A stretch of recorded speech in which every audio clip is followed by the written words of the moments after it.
We are back with Viet History Makers with Kevin Pham, my host. And today we are going to get into the last emperor of Vietnam, Emperor Bao Dai. I'm excited for this episode. For listeners who don't know me, my name is Kevin Pham, and I'm an assistant professor of political theory at the University of Amsterdam, and I'm the author of The Architects of Dignity, Vietnamese Visions of Decolonization, published by Oxford University Press a few months ago. So you and I, we work on who we're going to pick next in terms of the lineup. And by the way, audience members, if you have any suggestions to who you'd like to hear us profile, we'd love to hear from you. So today we are going to speak about the last emperor of Vietnam, Emperor Bao Dai. And one thing I wanted to ask you, Ken, because you were actually the one who proposed this name as we were brainstorming. Why did you mention Bao Dai? I think that I've always was curious about what happened to the royal family, the lineage, right? All of these kings and monarchs that we had as a people, you know, how did they just all of a sudden disappear? And what happened to these figures? So Bao Dai has always been somebody I've heard about growing up with my family, and my mom and dad talked about. But unfortunately, you know, the association with being a puppet king was always part of his moniker. Exactly. Yeah, and I wanted to go elaborate on that because in the last episode, at the very end, we had talked about Phan Boi Châu, who most Vietnamese people are quite proud of. He's a pioneer of anti-colonialism. But you had mentioned that Bao Dai is sort of this sad, almost pathetic figure, and I think you're largely right. That is how he is widely seen today. He's gone down in history as kind of a colonial puppet. For many Vietnamese in the diaspora, he's seen as sort of a weakling or coward. For the Vietnamese communists in Vietnam, I believe they see him as a traitor, someone who sold Vietnam to the French. But at the same time, I'm sure that some in Vietnam might be more sympathetic to him because he did briefly work for Ho Chi Minh and Ho Chi Minh's government at one point. So I hope that in this episode, we can complicate him even more. By the way, his descendants are alive. I know that one is in Florida, one's in France. So yeah, he ended up having like 13 kids, but I mean 5 with the Empress Nam Phuong, which is his first wife. But when I think about Bao Dai, I think about how sad his life sort of parallels the history of, you know, and when I think about him and put myself in his shoes, I'm not sure how differently I would behave. I mean, I'm just being empathetic to him. It seemed like a very complicated life that he lived. I mean, at 13, he had to kind of step up when his father passed away. So I don't think that he had much of any sort of his own volition. Right. And we're going to talk all about this. So one thing I was asking myself is, why do an episode about him?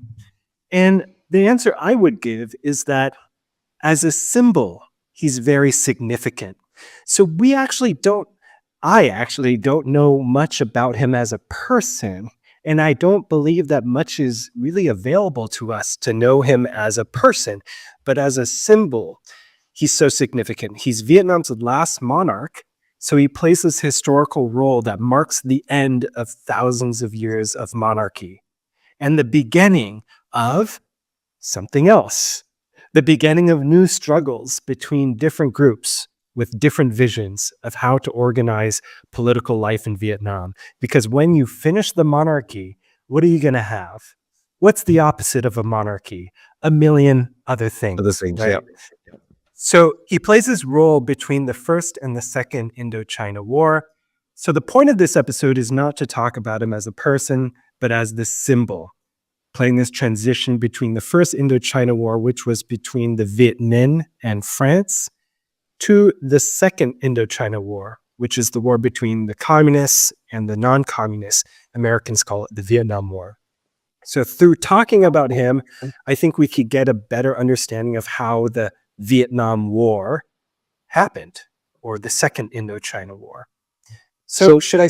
Yeah, go ahead. yeah, I mean, I know that this is sort of your time period where you're a specialist in that time period. So he was born in 1913, and his father, I think, passed away in 1925 or 26. He was 13 when he became the king.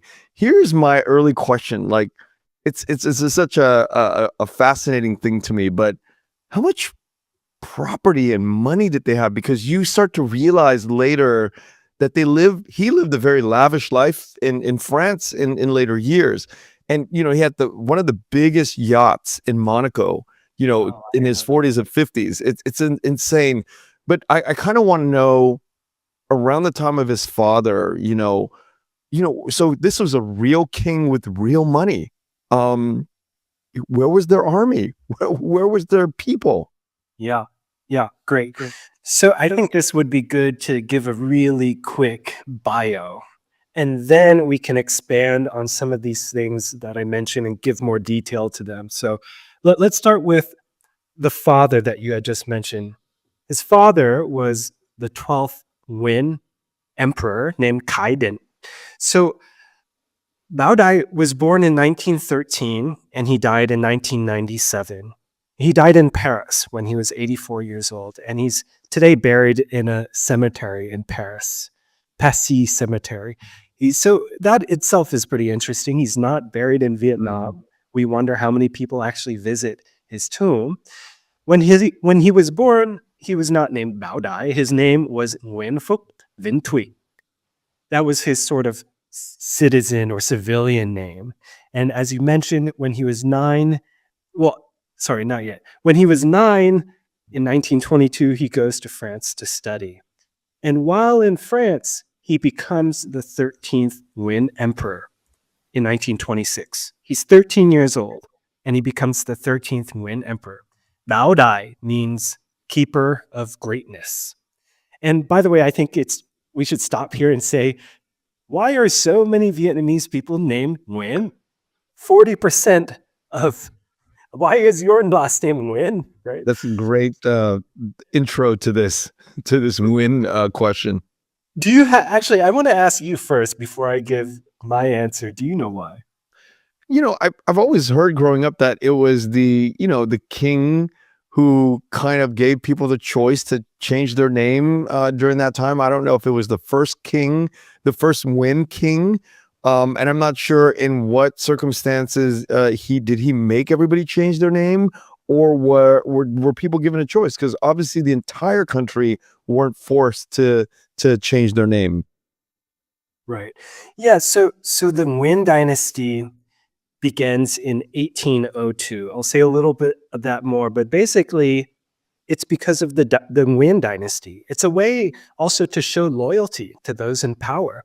You don't want to get in trouble by the emperor, and you don't want to you want to avoid persecution. You want to seem like you're part of the same family. And also, it's my understanding that last names in Vietnam are not all that important, it seems. That, well, you might as well change it. But it is tied to the Nguyen dynasty, the Nguyen emperors. So more on that later. But real quick, so he becomes 13th emperor in 1926, and then he returns to Vietnam, To Huế, in 1932 when he's 19 years old. And he is emperor of Annam and Tonkin. Remember in the last episode, we had talked about how Vietnam was divided into 3 parts. Tonkin in the north, Annam in the center, and Cochin China in the south. So Cochin China was directly ruled by France. So that's France's colony, while Tonkin and Annam was technically ruled by the Vietnamese monarchy, but under French protection. So it was Bao Dai who ruled the center and the north from 1926 to 1945. Then he abdicates. He leaves his throne in August 30, 1945. So that is marking this end of the Nguyen dynasty, but also the last emperor of Vietnam in general. So then from 1949 to 1954, Bao Dai agrees with the French to lead a new state. which is called the Associated State of Vietnam. This is part of the French Union. It's still part of the French Empire. It's not totally independent. Keep in mind that at the same time, there's a competing group, the Democratic Republic of Vietnam, led by Ho Chi Minh. Then in October 1955, there's a vote, a referendum in the Associated State of Vietnam. Voters in South Vietnam can choose between Ngo Dinh Diem and Bao Dai. Bao Dai loses, Ngo Dinh Diem wins by 98%, which probably means fraud, right? Then the Associated State of Vietnam becomes the Republic of Vietnam, or as we know it, South Vietnam. Then from 1955 until he dies in 1997, Bao Dai stays in France. For 42 years, he's away from Vietnam, hanging out in France, living in luxury, as you had mentioned, hanging out on his yacht. He had numerous mistresses, I've read, Vietnamese and French women, and you had mentioned 13 kids. So that's the short bio. You know, it's funny how humble you are when you say, I don't know anything about Bao Dai. Well, you didn't say I didn't know anything. You said, I don't know much. But you certainly do your research. And, you know, for me, there's always a million questions after one sentence that you give. You know, I'm so fascinated by, well, what happened to the army? Did they have an army before the French came in? Where did that if you have all this money, can't you pay for an army to kind of like defend yourself from this French invasion? Yeah. Well, there was an army, but clearly it's not as powerful as the French, right? So a few things that we should talk about is the system of monarchy before the French come. So let's go back a little bit. The first emperor of the Nguyen dynasty is Nhiêu-Lộc, who begins his rule in 1802. And basically, before 1802, there's kind of just chaos in what we call Vietnam today. There are competing kings and leaders and groups fighting each other. There's civil strife. And it's really Nhiêu-Lộc, the first Nguyen emperor, who unifies Vietnam in 1802. And this is the start of the Nguyen dynasty. And the Nguyen dynasty is the last dynasty of emperors in Vietnam. Now, before there were many other dynasties, the Daesun, the Mac, the Lê, and competing warlords. There are also the Nguyen lords. But the emperor, the Nguyen dynasty is the last dynasty here. And so when Bao Dai ends, when he abdicates, he ends thousands of years of monarchical tradition in Vietnam.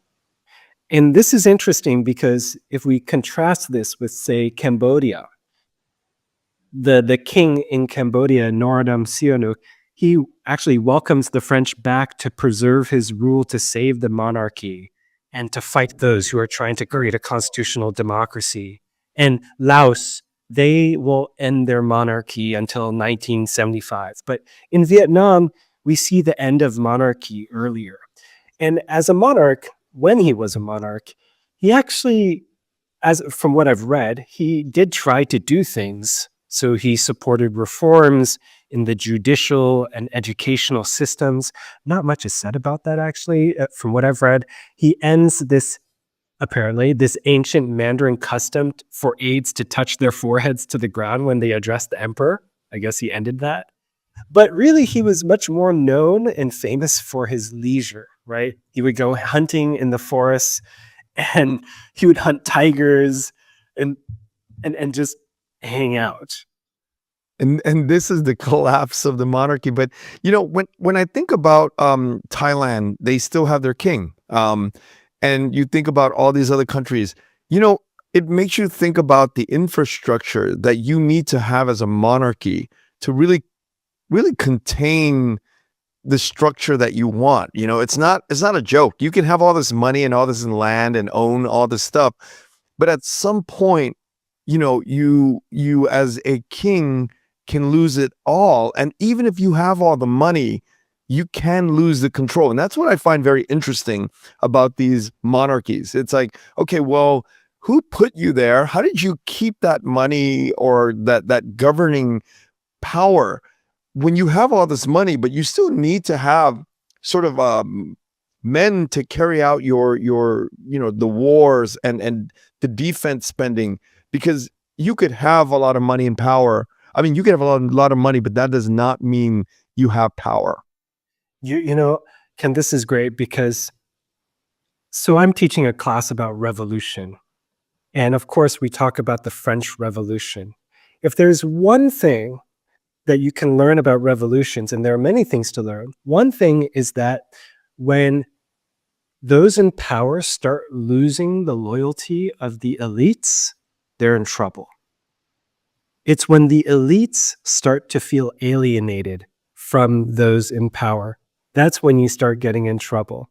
I like to share this anecdote. So my wife, she worked in Washington, D.C. for the European Union delegation, and we would be invited to these kind of really fancy cocktail parties.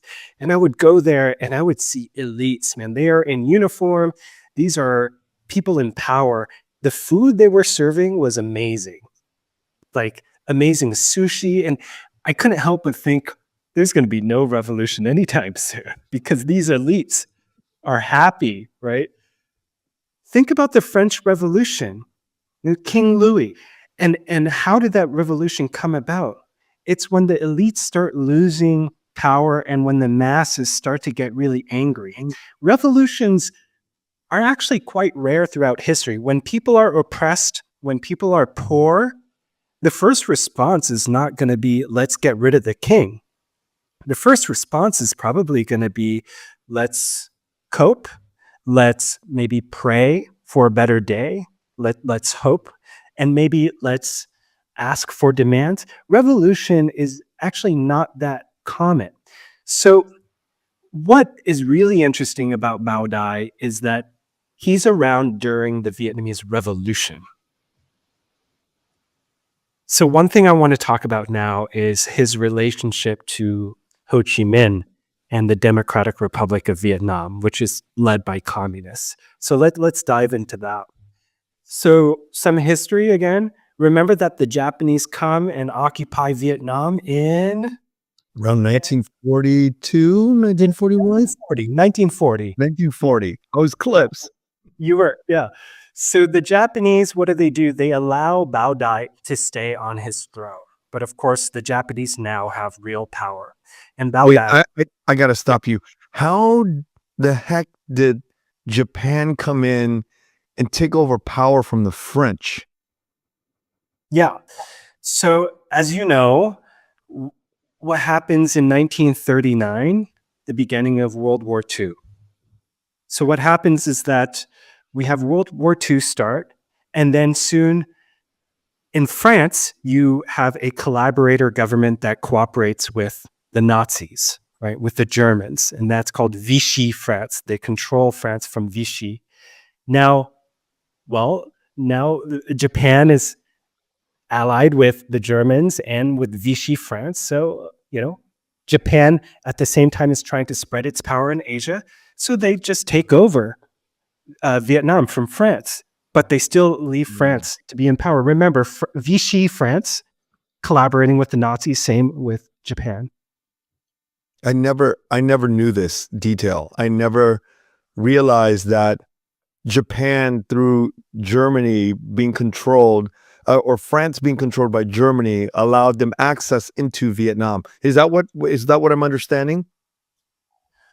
So, yeah, sort of. I mean, remember, it's France that controls Vietnam, but then France becomes controlled by a pro-Nazi regime. Got it. Yeah. So Bao Dai cooperates with the Japanese, and then we're going to fast forward about 5 years here. Then in March of 1945, now this is when the months begin to become a little important, because in March of 1945, Japan is starting to realize it's going to lose World War II. What do? They basically leave, and they declare Vietnam independent under Bao Dai. So on their way out, they're kind of like, okay, Vietnam's independent under Bao Dai. But then in August of Wait, why would 1945. they do that? Why would they declare Bao Dai? Why would Japan give Bao Dai the keys back to the kingdom? I mean, who else are they going to give it to? They cooperated with him, so they're like, all right, good luck, right? Got it. Okay, that makes sense. Yeah. Then in August of 1945, Ho Chi Minh's group that he leads, which is called the Viet Minh, they make an uprising or a revolution, and they declare themselves to be Vietnam's new rulers. And they proclaim a new state, the Democratic Republic of Vietnam. In short, we call them North Vietnam. And so the communists, and by the way, they are led by communists. The Viet Minh is actually a pretty big coalition, but the leaders are communists. And they don't want to share power with the emperor. And Ho Chi Minh famously declares the independence for the Democratic Republic of Vietnam on September 2nd, 1945. And what does Bao Dai do? He says, okay. He hands over the dynastic seal and the sword to Ho Chi Minh's Democratic Republic of Vietnam. Bao Dai, whose government collaborated with the Japanese, he agrees to abdicate, and he agrees to become an advisor to Ho Chi Minh.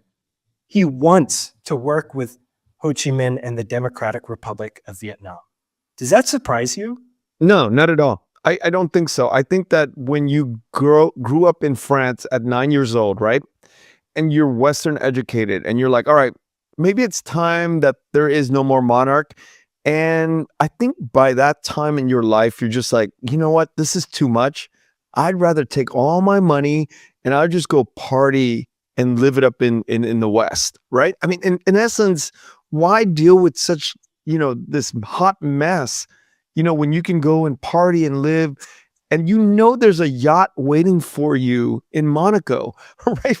Like, I mean, it's sad the more you kind of really think about it, because if we had a stronger character in Bao Dai, he would have stayed back and he would have fought against this sort of he would not have abdicated. He wouldn't leave his throne open. He would fight for the people. But I think leaving the country at such a young age and being educated in the West probably had something to do with him throwing in the towel. I don't know. That's my guess. That's a really interesting perspective, because the perspective you just shared is not one where you would say, oh, he joined Ho Chi Minh because he was a patriot, right? I think he was given a position of being a consultant, right? Like at that point, being a consultant, no, I'm the king. Why would you give me a consultancy position when I'm the actual king of Vietnam? Like you got to fight for that. But then maybe he didn't have elites on his side, or he didn't have a governing defense minister that would really fight back to say, you know what? I'm the monarch and I'm going to keep this going for as long as I can. He could have done something about it. I don't know. That's interesting. Let me say this, though. So he abandons his title and he becomes a simple citizen Vinh Thuy. He goes back to his name that he was born with. He's no longer Bao Dai. But we have to keep in mind, though, Ken, that at this time, it is true. There is truth to say that Catholics, Buddhists, Cao Dai supporters, Hoa Hao followers, communists, and non-communists, they all wanted full independence for Vietnam. Many of them do. And so many of them were actually happy when Ho Chi Minh declares Vietnam's independence on September 2nd, 1945. The conflicts between communists and non-communists is certainly there, but it's not yet so violent that we will later see. So we have to keep in mind that when Ho Chi Minh declares independence, many people, including non-communists, are kind of excited about this. And so Bao Dai serves as an advisor to Ho Chi Minh, and this gives Ho Chi Minh and his new government some legitimacy in some people's eyes. And of course, some people thought that Bao Dai was just forced to do it. But I want us to consider one speech by Bao Dai just a few days before Ho Chi Minh's declaration of independence. So this is uh, at the end of August. And I'm going to quote him. So Bao Dai says, I call on all parties and groups, all classes of society, as well as the royal family, to strengthen and support unreservedly the Democratic Republic of Vietnam in order to consolidate our national independence. As for us, we have known great bitterness during the 20 years of our rule. Henceforth, we are happy to assume the status of a free citizen in an independent country. We will allow no one to abuse our name or that of the royal family to sow discord among our compatriots. Long live the independence of Vietnam. Long live our democratic republic. Okay. What do you Can I think? say? Yeah. I'm chomping at the bit here. I'm just, this is just conjecture, but it just sounds like that is written by Ho Chi Minh with a gun to the emperor's head. You know, it doesn't, just doesn't sound like something. It just sounds like a lazy man kind of abdicating and just getting the hell out and you're like, all right, here guys, here's the keys. I'm out. That's just. That's interesting. That's interesting. That's an interpretation, right? But I'm not as in the historical period as you. So contextually, from a very layperson's point of view, that's sort of the feeling I get based on just whatever I know, right? So I'm just speaking my mind out of a lack of a lot of details. I mean, it just sounds like somebody wrote the speech for him. He gave the speech, and now it's a way that he can slowly, get out of the position that he's in. Okay, interesting. But would you also concede though that it's possible that he really meant what he said? Yes, I think that history is very new. It could be very nuanced. I think history could be not black and white, and there is definitely a possibility that he agreed and probably made a few revisions to that based on somebody else writing it. And he goes, okay, this does sound like something that's safe and it can go out from my voice. Okay. Yeah. So one other thing that I want to mention and quote from also is that he even personally writes to the president of France, begging the president to recognize Vietnamese independence. So I'll read that here. He says, quote, I would ask you, President of France, to understand that the only way to maintain French interests and France's spiritual influence in Indochina is to recognize frankly Vietnamese independence and to renounce any idea of reestablishing sovereignty or a French administration in any form whatsoever. We could so easily get along and become friends if you could stop claiming the right to become again our masters.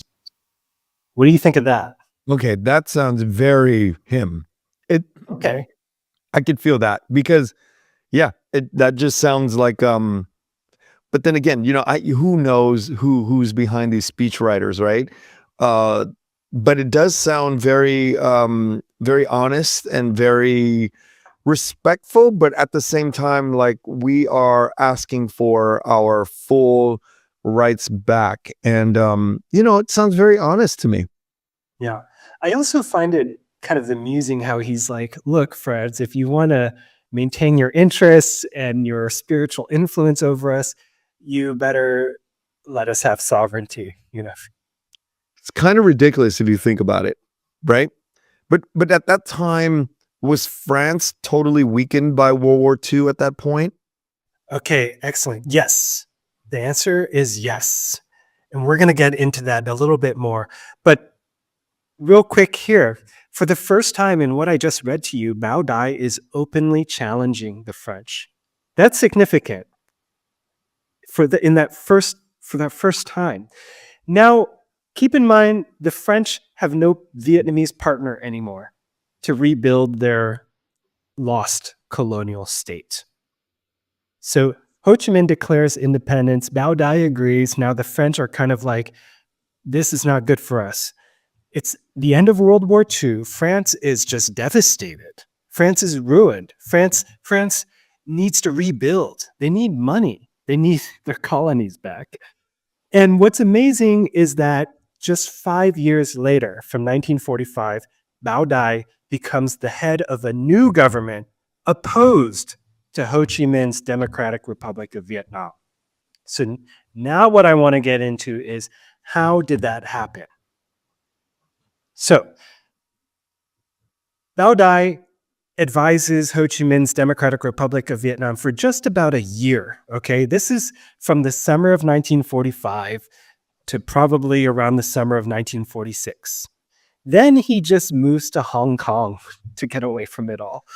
And keep in mind that 1946 is the start of the First Indochina War. This is a really awful war. This war, we understand it as a war between the Viet Minh and and France, basically. Viet Minh and France. It's an anti-colonial struggle where the Viet Minh is sort of this coalition getting lots of people under it, but it's led by communists.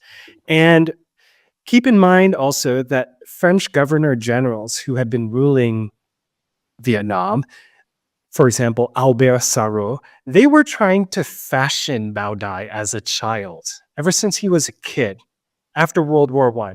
They were trying to create him into sort of a weapon to fight anti-colonialists. They want to use him, right? They wanted him to be a symbol of French-Vietnamese collaboration, and they want to rule Vietnam through him. That's the intention of the French.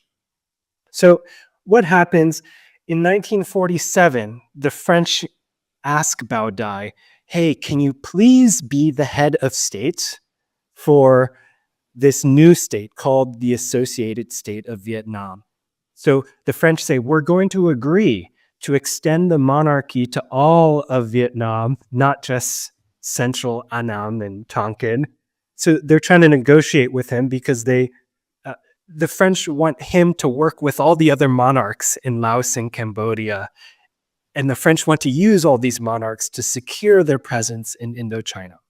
And the French want somebody to oppose Ho Chi Minh's DRV, the Democratic Republic of Vietnam, to serve their interests in France. So they see him as an alternative to Ho Chi Minh.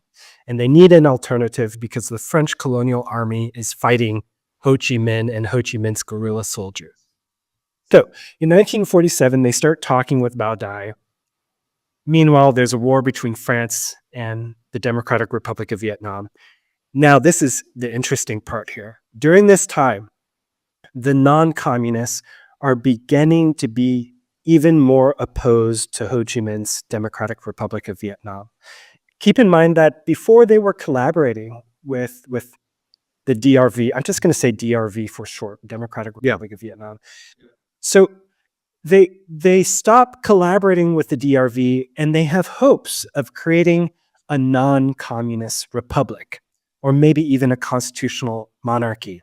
And they're also turning to the Americans at this point, hoping that the Americans will help them because Americans had helped China's Chiang Kai-shek, who fought against Chinese communists, right? So the Vietnamese and non-communists are hoping the Americans will force the French to decolonize.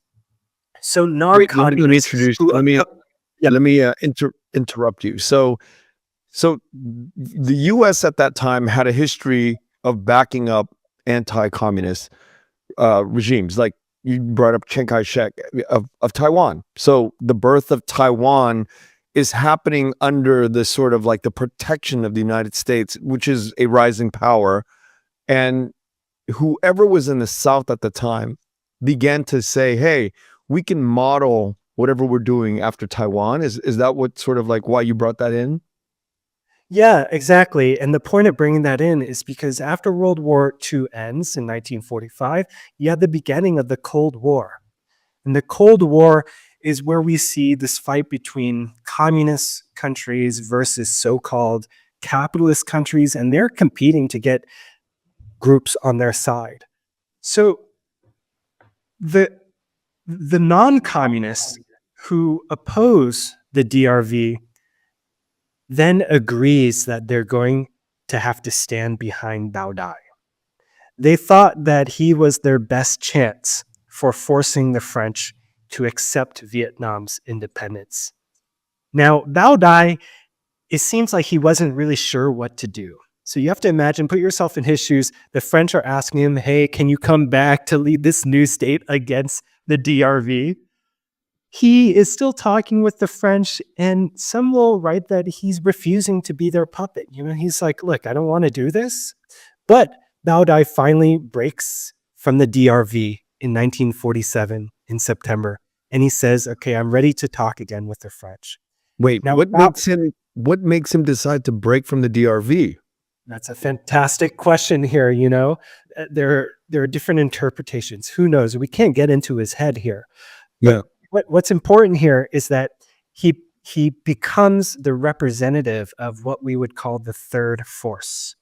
So this is a force describing the non-communist nationalists who support Bao Dai, right? So it's the struggle now is between the communists, the French, and the non-communists. So the non-communists enter into negotiations with France in 1947. This is important because this means that they're willing to risk continuing civil war with the DRV, using the French military to do so, instead of remaining within the DRV to force the French to decolonize. Is this the birth of the South government? Now it sounds like this is where the birth of the South government begins, right? There you go. That's why I think this is so significant. Mm-hmm. We're talking about the birth of the South Vietnamese government here. Exactly. So this group of non-communists, led by Bao Dai, they want to use France to get rid of their communist enemies. What do you think about this strategy, Ken? What do you make of this strategy? Do you think it's a smart one? I don't know. It's very difficult to think about. Even in hindsight, with all the things that we know, I don't know, because you think about this French power that perhaps had the munitions and the technology to fight back. And so you think, all right, well, we want a capitalist society. We want to go and have a little bit more freedom. And you fight back, and that's the only way that right, is using.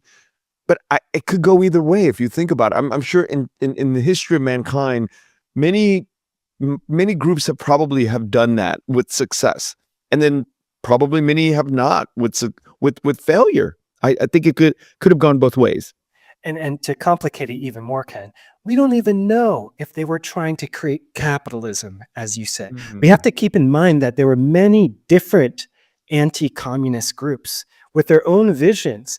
Even Ngo Dinh Diem, he would describe his ideology, personalism. We're going to talk much more about this in the episode on Ngo Dinh Diem. But he claimed to be anti-capitalist and anti-communist. He was explicit. He said, my ideology is a middle way between anti-capitalism and communism. So that's his personalism. We'll say more about that. But yeah, so it's a risky strategy. The non-communists, they don't have an army. They're going into negotiations with France, and they kind of assume that the communists would lose and France would sort of just agree to give Vietnamese independence within the French Union. So then what happens? In March of 1949, Bao Dai signs an accord that creates the Associated State of Vietnam. So that's formally established in June 1949, and he rules over it. This is a new non-communist state, and it faces an uphill battle. It's like a baby state, right? Keep in mind the French have broad authority over this state. The French government accepts the unification of Cochin China with Annam and Tonkin, and in exchange, Bao Dai has to lead the state. Bao Dai knows that the French I think he knows that the French are using the Associated State of Vietnam as a weapon to hold onto colonial control. I think I could be wrong here, but so what does he do? He kind of just stays in Dalat. He rarely dresses up in royal garb. He kind of refuses to play his part. And this is interesting because if we are more sympathetic to Bao Dai, we might be like, okay, maybe he'll just try to be as useless as possible as a sort of resistance, that might be a form of resistance. What can he do? So, we might say that he's trying to undermine the legitimacy of the state. Who knows? But what he does undermine the legitimacy of the state. And some will say he refuses to be France's puppet. But some others will say he just wants to live a lavish life and he just lets his advisors, who are also backed by the French, make all the big decisions. He hangs out with his mistresses. He goes hunting and so on. When I think about him retreating in Dalat, if the listeners are thinking about Dalat's a cooler climate. It's in the sort of mountainous, higher elevation, known for a place of R&R. You go there to relax from the heat of Saigon and not deal with what's going on in the city. And I think that when I think about Bao Dai retreating to Dalat, that's that's problematic to me. Why is it problematic? How so? Because, if you are going to really participate in the politics of the country, you have to be in Washington, D.C. You have to be in the political capital of the country, which at the time in the South was in Saigon. And you retreating off to the Hamptons, basically, you're retreating off to a vacation spot to rule from there. Right. Symbolically, it just does not make any sense whatsoever. I mean, to somebody standing outside that, this is me sitting outside of history or understanding history, but just understanding sort of like just the lay of the land and how things are, situated in those cities. You're really not anywhere near the political discourse that you need to be in. Right. And let's zoom out a little bit here. This is the early 1950s. Bao Dai is hanging out in Dalat, leading the associated state of Vietnam, which is backed by the French. Meanwhile, Ho Chi Minh's Democratic Republic of Vietnam, they are doing a land reform in the north, and they are preparing for war against the French. They're engaged in battle here. Now, at the same time, the early 1950s, France is trying to recast to the world and to the United States that this is a fight against the DRV and for the associated state of Vietnam, that this is part of a Cold War struggle against communism. And by this time, we know that the Americans want to contain communism. So they begin to back the French. And the French are saying, yes, the French in Indochina is crucial to contain communism. Now, in 1954, the French are kicked out they're defeated at Dien Bien Phu in May of 1954.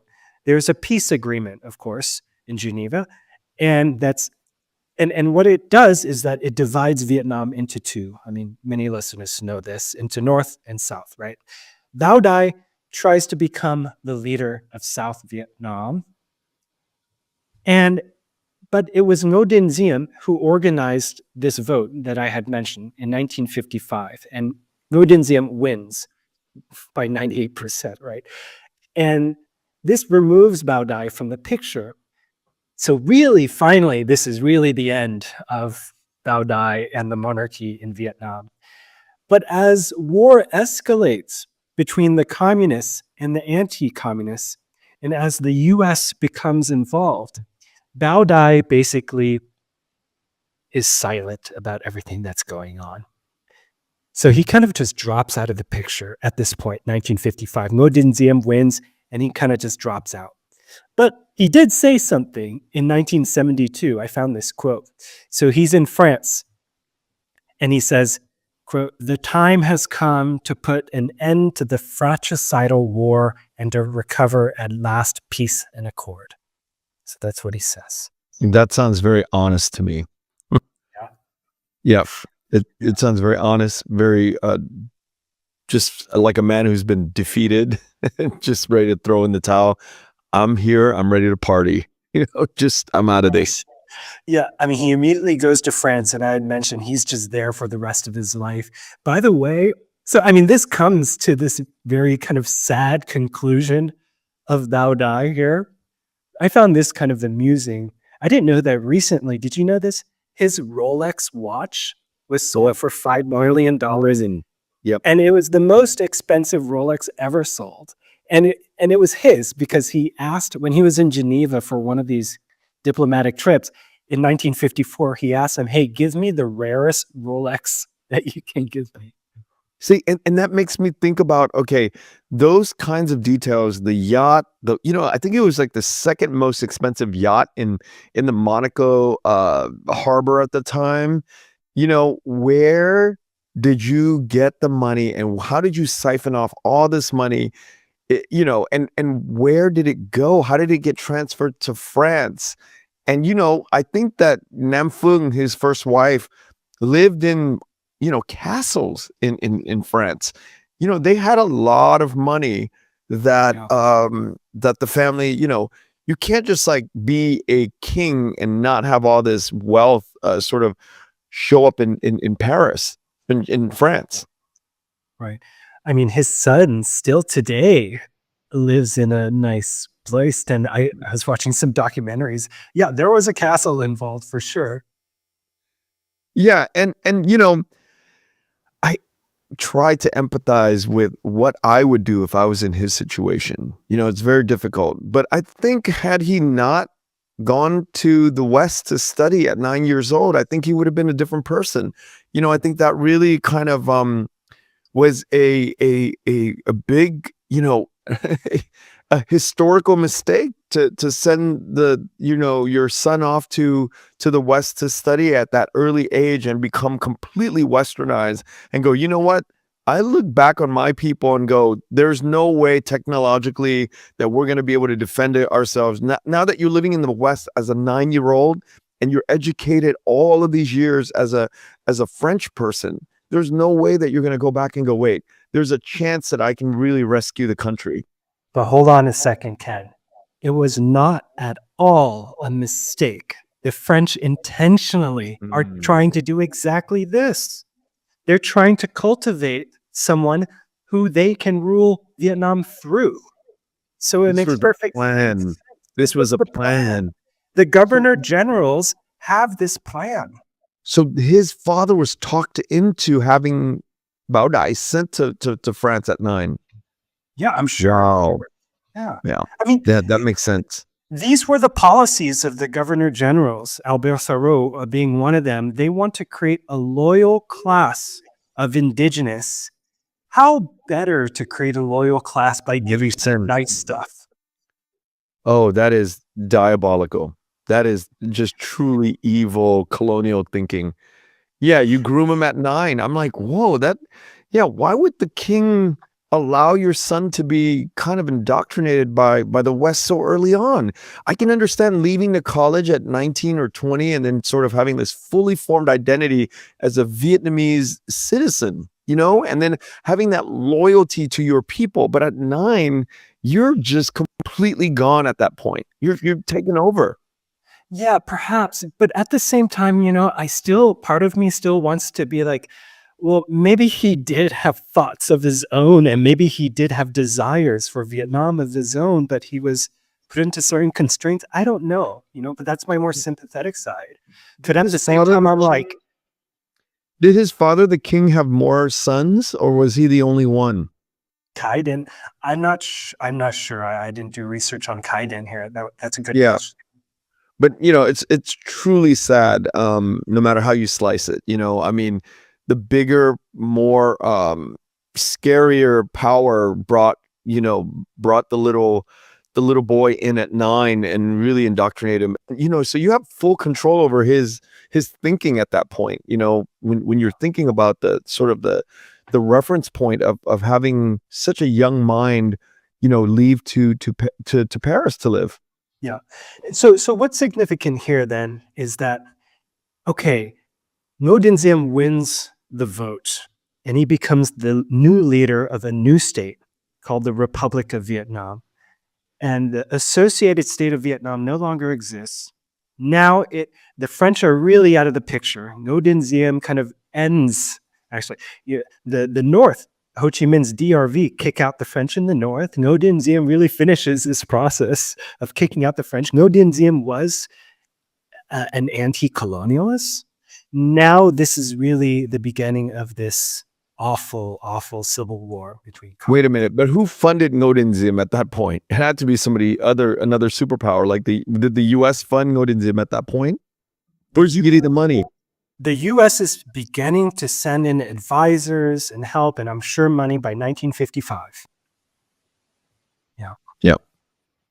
So it's like replacing one colonial power for an imperial power, you know. That's one perspective, right? That's one perspective. But another perspective would be, we have all kicked out the colonizer. Now we're having our own civil war about what Vietnam should look like.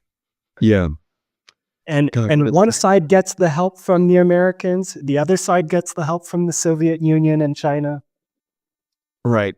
And that is sort of where we probably end with Bao Dai and talk about sort of, I know that he came to the United States in 1988, I believe, or something like that. He died in 1992. It was just a few years before he came, and he seemed like he, you know, in the videos, it seems like he has all his faculties. He's very very lucid, and you know, doesn't speak much though. You don't see him saying a whole lot of you know, because maybe he was not a leader type. Maybe he just was not that person who was deeply involved and engaged in politics. Yeah. Bao Dai is so significant in my mind because it's so symbolic, because the idea of a monarchy is that the whole nation, the whole country is embodied in the figure of one king, a body, you know? But when that ends, what do you replace it with? This is really where we see struggles between communists. We have Stalinists and Trotskyists and other versions of communism. There are communists who disagree with each other and fighting with each other, but they really believe in communism. And among the non-communists, we have so many groups fighting each other as well. So it's interesting to me that once you have this glue of the nation die, then there's just all this fighting over what Vietnam should look like. Yeah. It is a confusing time. And when you think about how Britain sort of their monarchy survives, and it's just a symbolic sort of position, and there's a parliament and governing body. It's fascinating how that even exists. You say it's symbolic, but it's much more than that. I remember being in London at a pub when I'm like 22, and I'm talking to these working class like Londoners, and I asked them what they think about the monarch. And I swear, I'll never forget this. They look me in the eye and they say, "I am proud to be a subject of the Queen." And that was amazing. That was really remarkable, because it really showed me that it means a lot to people. And it's very powerful for a lot of people. To be sure, a lot of people hate the monarchy. They want to get rid of it. But it is a source of national identity, national pride, and a source of meaning even. It's just fascinating how people will see that as a glue. I live in the Netherlands where there is a king, and I saw the king, and people love the royal family here. Yeah. I think that back in the day, the whole idea of celebrity culture is the monarchy. And I think the monarchy, before all of the sort of press coverage and modernity of human life, before all of that was sort of like the press, and you know, monarchs had to, they were able to do whatever they want. I think in the modern age where there is coverage of them, so I think things started to transition into you being, as a monarch, somebody who's popular, somebody who's well liked by the people, well liked by the elites. And I think the King of Thailand is sort of one of these perfect examples of, you know, let's let the government do their thing, but I'm going to be the king and I'm going to do my thing. And I think that was like the, you know, up until his death, he was very, very popular. And I think Queen Elizabeth was very popular in Britain, to be the subject of the Queen. And so I think that the monarchs, the modern monarchs, don't rule with an iron fist, and they just don't put people and subjects to death as easily as they did before all of the modern press coverage of the the modern times. One thing that's interesting specifically, though, about Asian monarchies, and specifically East Asian or Confucian, Chinese, Vietnamese, is because it's really influenced by Confucianism. And the ideal government for Confucius and Confucians was one where the monarch would serve the people and make the people happy, and so that people wouldn't complain or debate about politics. If people started debating about ideas and politics, that's when you knew the government was in trouble because you weren't doing your job. And one thing that I wanted to mention is that I often go to Hue. Do you go to Hue? Like, I've been there one time, in 90, maybe in 99 or 2000. Yeah. It's so symbolic if you go there, because what you see is just ruins. You see a dead monarchy. Like, this was the seat of power for Vietnamese emperors. And now it's just kind of overgrown with grass and just empty. And it's really symbolic to me because it really shows that the Vietnamese Revolution really was a revolution. Not all anti-colonial struggles are revolutions. Often anti-colonial struggles just want to get rid of the colonizer and maybe replace it with what they had before. But the Vietnamese Revolution was to get rid of the colonizer and replace it with the opposite of a monarchy. What is that? Well, we call it a republic, where power is with the people. But then you have the Democratic Republic of Vietnam for Ho Chi Minh. Then we have the Republic of Vietnam for the anti-communists. So what does that mean? What does democracy really mean? What does republic really mean? That's my point. That's all I want to say, that it was a revolution.